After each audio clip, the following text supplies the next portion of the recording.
I'm also thinking of changing my YouTube name, so make sure you subscribe, otherwise you won't be able to find me. That's the only thing I would suggest. Unless you don't really care, then fair enough, just go on with your life. I don't really mind my name at the moment. The only reason I'm changing it is because it's not hitting SEO, search engine optimization. My name won't be picked up. That's what I'm going to do.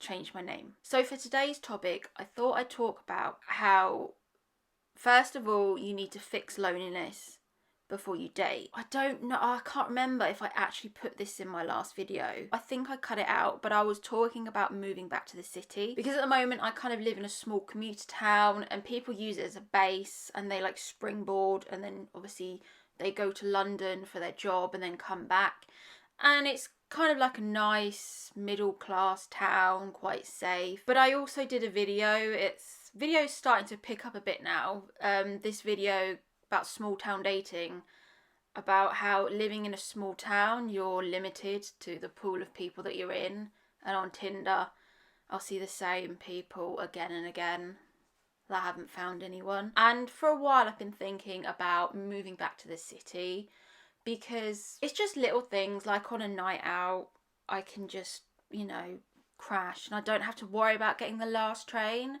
I really hate getting a late train as a girl on my own. I just feel really uncomfortable with it, and I feel that I have to always leave the party really early. So that's why I, really want to move, and I've been thinking about compromising and getting a studio and maybe being near my friends. I was thinking of this topic because I actually spent a lot of my 20s in Brighton. If you're American, you don't know Brighton. It's kind of like a metropolitan seaside town on the south coast. And it's where I did most of my dating when I was younger.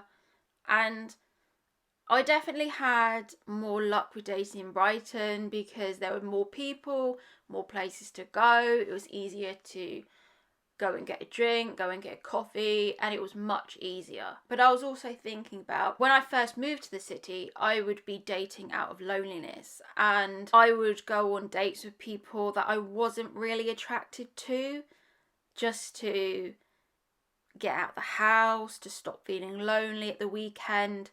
And it would pull me deeper and deeper into a depression because I was ultimately dating people that I wasn't really interested in.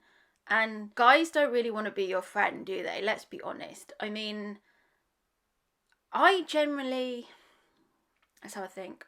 I don't have any male friends. I have what I would class as colleagues, but I don't actually have any male friends because I've always found that boundary is always a bit blurred. And if I have had a male friend, it's never been platonic. I've literally never had a platonic friendship.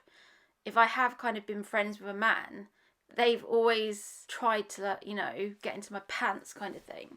So I would go on these dates not really interested just because I was lonely. And it would leave me feeling so down. It would leave me feeling even worse than I was before. So I see sometimes people giving out advice saying, just go on loads of dates just to make friends and use that as your social life, but it's actually really bad advice because it will pull you down. And ultimately, men don't want female friends. Men put women in a category of potential love interest or someone to have sex with. They don't put you in this friend category.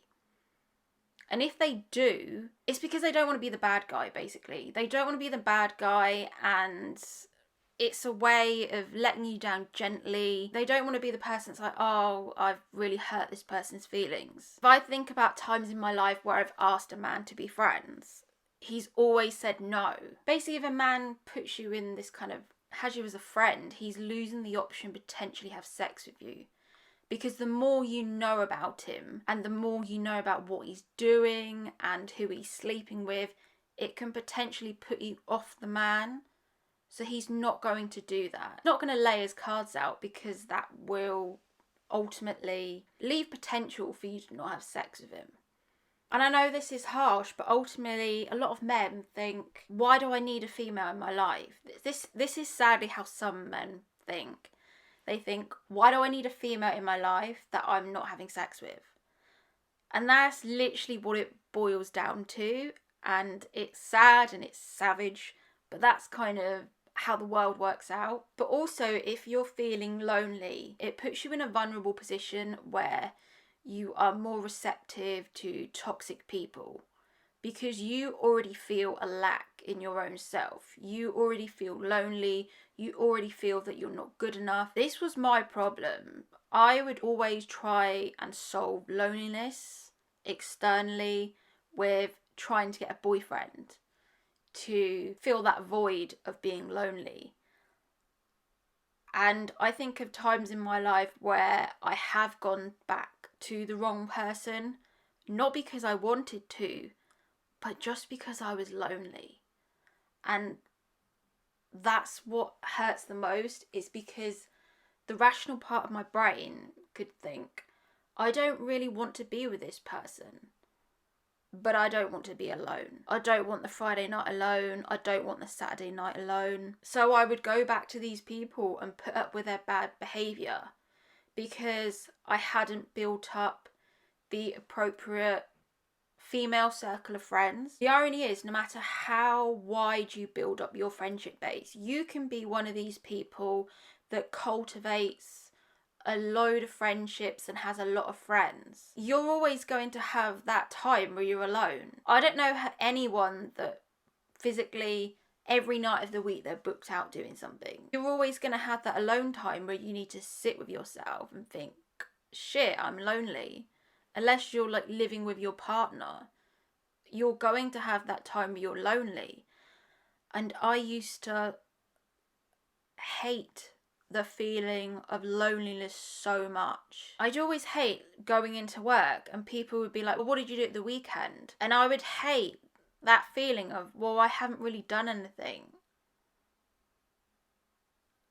And I would hate to admit to people that I was lonely, and I would probably just make something up. But the only way you can be comfortable with being lonely, well, you see, I've seen people that are like, acknowledge it, sit in your loneliness. I think even I maybe have said that in some of my videos, but the honest truth is I don't really like to acknowledge it.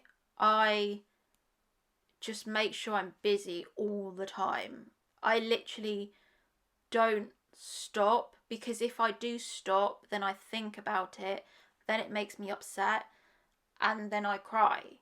So I just keep myself busy all the time, because even though you can feel your emotions, sometimes you can wallow in them, and it's like, well, don't really want to feel that emotion 24/7, because sometimes wallowing's not productive. Oh, it's my book. Oh, my book's come.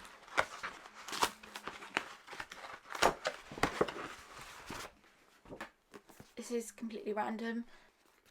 This was a book from quite a while ago, and it's quite a famous book that I've started reading.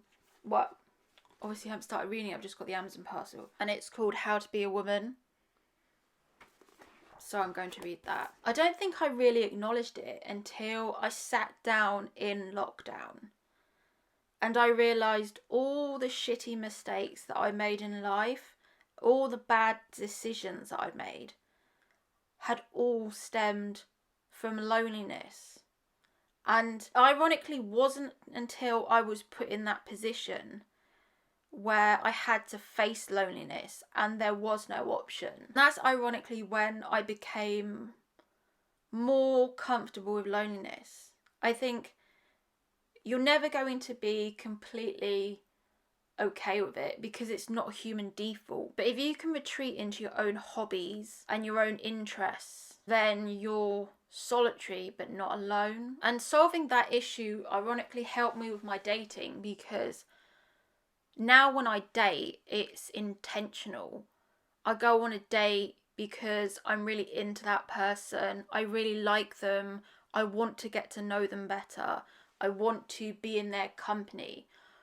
All my dates are completely intentional, whereas before I was dating out of loneliness, not even out of validation. I just didn't want to be alone. I didn't want that feeling of not having anyone around. So ironically, accepting the loneliness, I also went out on less dates. And you know, I'm on Tinder now, and I'm being a bit naughty on Tinder because I am matching with these people, and sometimes I'm doing it when I'm falling asleep and it's like nearly 1 a.m. and I'm really tired.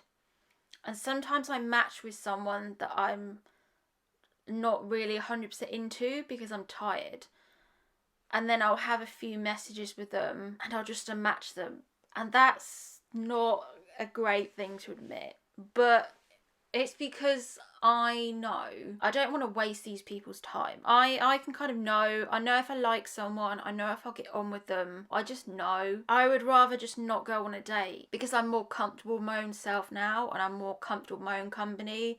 And I think I've got things to do. Loneliness is the key reason why you'll go back to the wrong people. And it's the key reason why you won't be in the right mindset when you're picking.